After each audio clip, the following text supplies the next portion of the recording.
Hello everyone. गर्भपात कानून पर सुप्रीम कोर्ट के द्वारा एक बड़ा फैसला सुनाया गया।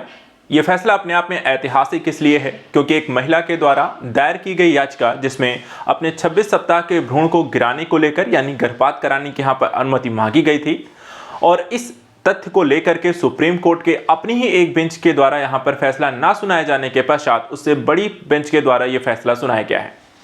पूरा मामला यहाँ पर क्या है, भारत में गर्भपात कानून को लेकर, इस केस को लेकर जहां महिला के द्वारा अपने 26 सप्ताह के भ्रूण को गिराए जाने की अनुमति मांगी गई थी, इसका मामला क्या है, क्यों यहाँ पर यह चर्चा का विषय है और भारत में गर्भपात कानून को लेकर सुप्रीम कोर्ट के निर्णय के यहाँ पर क्या मायने हैं, आइए यहाँ पर समझते हैं। सबसे पहले देखिए, जो मुद्दा यहाँ पर आपका चर्चा का विषय आपको बनता है, जो यहाँ पर सुप्रीम कोर्ट के द्वारा यहाँ पर यह डिसीजन दिया गया, सबसे पहले उस पर यहाँ पर अगर हम नजर डालते हैं तो ये पूरा मामला है 26 सप्ताह की प्रेगनेंसी यानी कि अबॉर्शन की यहां पर मांग की गई थी महिला के द्वारा, जिसको यहां पर सुप्रीम कोर्ट ने फाइनली खारिज किया है। और सुप्रीम कोर्ट ने यहां पर खारिज करते हुए कहा है कि मां बाप चाहें तो यहां पे बच्चे को अडॉप्ट करने के लिए दे सकते हैं। यदि वो यहां पर स्वयं इस जिम्मेदारी को नहीं उठा सकते हैं तो यहां पर बच्चे को अडॉप्टेशन के लिए दे सकते हैं और यहां पर केंद्र सरकार जो है उस संदर्भ में सरकार जो होगी उनकी सहायता करेगी। तो अपने स्तर पर देखा जाए तो ये अपने आप में काफी नैतिकपूर्ण हम कह सकते हैं मामलों को लेकर भी यहां पर देखा जाना चाहिए। नैतिकता क्या कहती है इस संदर्भ में, एक तो होता है चलिए कानून क्या कहता है, दूसरा अपने आप में एक मानवीय जो है भावनाएं क्या है, नैतिकता उसके संदर्भ में क्या कहती है, महिला के अपने क्या यहाँ पे अधिकार हैं, एक अजन्मे बच्चे के अपने क्या यहाँ पे अधिकार हैं। ये काफी कह सकते हैं चुनौतीपूर्ण यहाँ पर निर्णय रहा है। पूरा अगर हम मामला यहाँ पे समझने का प्रयास करें तो सुप्रीम कोर्ट ने 26 सप्ताह और 5 दिन के प्रेग्नेंट यहाँ पर विवाहित महिला की अर्जी को यहाँ पर खारिज कर दिया है। कोर्ट ने यहाँ पे अबॉर्शन देने की इजाजत भी यहाँ पर नहीं दी है, लेकिन यहीं पर जो इस कह सकते हैं कि यहाँ पे जो डिसीजन दिया गया है, यहाँ पर 3 जज इसमें थे, जिसमें आपको CJI DY चंद्रचूड़ जी हैं, जस्टिस हिमा कोहली हैं और जस्टिस BV नागरत्ना की यहाँ पर बेंच यानी 3 सदस्यीय बेंच के द्वारा ये फैसला यहाँ पर सुनाया गया है। प्रेगनेंसी जो है टर्मिनेशन की जो वर्तमान जो कानून है हमारा, उसके अनुसार महिला जो है 24 हफ्ते की समय सीमा के तहत यहां पर गर्भपात करा सकती है। लेकिन देखा जाए तो ये जो मुद्दा है ये 26 सप्ताह का था और ऐसी स्थिति में 26 सप्ताह 5 दिन लगभग सही देखा जाए तो 27वां सप्ताह आ चुका था और इस संदर्भ में यहां पर सुप्रीम कोर्ट ने महिला को अबॉर्शन की यहां पर इजाजत नहीं दी है। ऐसी स्थिति में यहां पर अगर हम देखें तो बेंच ने जो यहां पर मुद्दा रखा था, ऐसा नहीं है कि बिना किसी तथ्यों के आधार पर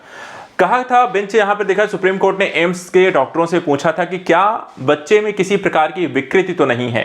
तो यहां पर अगर हम देखें तो महिला जो है 26 सप्ताह 5 दिन की जो प्रेग्नेंट थी, एम्स की रिपोर्ट के मुताबिक कोख में पल रहे बच्चे में यानी कि भ्रूण में पूरी तरह यहां पे स्वस्थ है, उसमें किसी भी प्रकार की कोई यहां पे समस्या नहीं है कि वहां पर उसको हम कह सकते गर्भपात पर कराने की अनुमति किसी भी तथ्यों के आधार पर सही नहीं बैठ रही थी।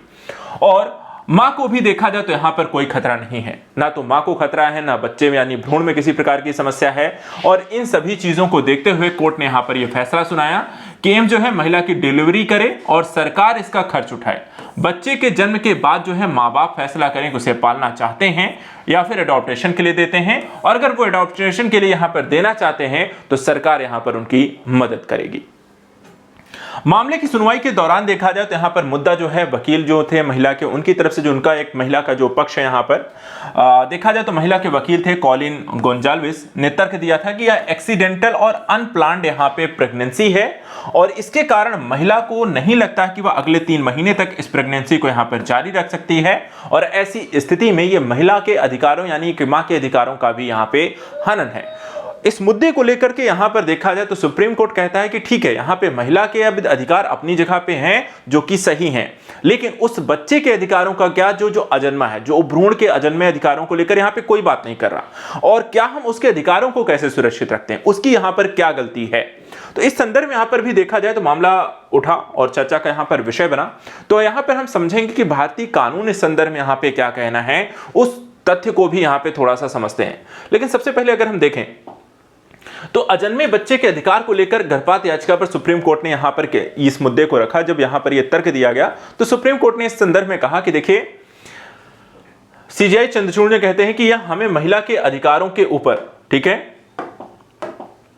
हमें महिला के अधिकार जो हैं, अपने अधिकार जो है महिला के अधिकार वो अपने ऊपर हैं, लेकिन अजन्मे बच्चे के अधिकारों को यहाँ पे संतुलित करना होगा। महिला का अधिकार वर्सेस अगर अजन्मे बच्चे का अधिकार का यहाँ पर मुद्दा आता है तो यहाँ पर हम किसी एक का पक्ष नहीं लेना चाहते हैं, बल्कि एक संतुलनकारी स्थिति बनाए रखना भी जरूरी है। एक स्थिति में अगर हम देखें तो मां की जो स्वायत्तता है वो अपने आप में बड़ी है, लेकिन अजन्मे बच्चे के लिए भी कोई यहाँ पर कोई बात नहीं कर रहा है,